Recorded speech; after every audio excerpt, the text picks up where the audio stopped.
Ok, alors on va passer à autre chose. Vous avez des images dans ce document et il y a dans les images certaines parties qui sont très claires, voire même c'est blanc. Et donc, quand on va imprimer, qu'est-ce qu'on va voir ben justement, sur cette page 4, je pense qu'il y a quand même des parties qui sont tellement claires que c'est le blanc du papier qui sera visible quand on va imprimer. C'est la partie la plus claire quand on imprime, c'est évidemment la couleur du papier, on est d'accord. Alors, je vais vous révéler une astuce qui permet de faire en sorte que vos images aient l'air davantage lumineuses quand on imprime. Est-ce que quelqu'un connaît l'astuce par hasard? Vous n'avez pas une petite idée? Cette astuce va consister à mettre partout dans le document, sauf sur les images, un gris très clair qui va ternir le papier. Et en comparaison, les images vont être beaucoup plus lumineuses. Le blanc des images va apparaître beaucoup plus blanc. Vous voyez? Ce sera la partie la plus claire. Le blanc des images sera la partie la plus claire des pages. Parce que sur le reste des pages, là où il y a du texte, etc., il y aura un léger salissement du papier. On peut aussi mettre une image d'un papier recyclé, par exemple. On scanne un papier recyclé, ou alors sur le web, il y a plein d'images de papier recyclé avec les petites fibres, vous voyez. Et on peut donner l'impression que ça a été imprimé sur du papier recyclé. Le résultat sera le même. Aux endroits des images, le papier recyclé ne sera pas visible sur les parties blanches et elles seront bien lumineuses.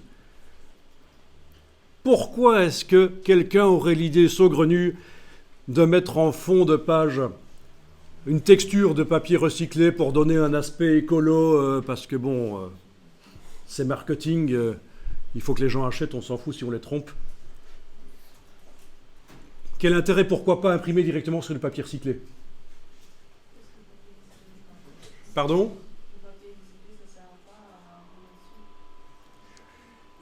Ça ne sert pas à imprimer dessus le papier recyclé. Vrai et faux. Il y a du papier recyclé spécialement pour imprimer dessus. Vous recevez régulièrement des livres où il est indiqué imprimé sur le papier recyclé. Donc on imprime sur le papier recyclé. De un, ça pose des problèmes à l'imprimeur parce que ça a tendance à encrasser le matériel. De deux, et de manière assez surprenante, il est plus cher que du papier nouveau. Parce qu'il y a eu plus de traitement. Donc ceux qui utilisent du vrai papier recyclé, d'abord il l'indique bien. C'est pour des raisons écologiques, vraiment pour mettre en avant le fait qu'il participe à la protection de la nature. Parce que le papier, on ne le sait pas, parce que vous n'êtes pas vraiment dans le milieu, mais le papier est un très gros pollueur au niveau mondial. La fabrique de papier, ça se fait avec du bois, évidemment, hein, et ça nécessite beaucoup d'eau. Il y a des articles, des documentaires qui contredisent le fait que l'industrie du papier est polluante, mais c'est quand même... ça l'est moins qu'avant, parce qu'avec Internet, les gens consomment moins de papier. Mais c'est quand même gros, hein, l'industrie du papier. Alors, ben, on va faire ça, mais pas du papier. Du papier, si vous avez l'occasion d'en faire vous-même un jour, c'est sympa. Un petit atelier création de papier. Avec du papier journal, vous le mâchez, vous faites du papier. Vous allez voir, ça peut être sympa. Si par la suite, vous voulez animer ces vacances-ci des ateliers pour les enfants ou quoi... ou même pour des adultes, ça peut être sympa cette idée de fabriquer du papier. Ça s'improvise pas, hein, il faut apprendre. Hein. Mais non, ce qu'on va faire, c'est mettre en fond de page ce qui va ternir. Alors, on va aller dans la palette des pages, justement.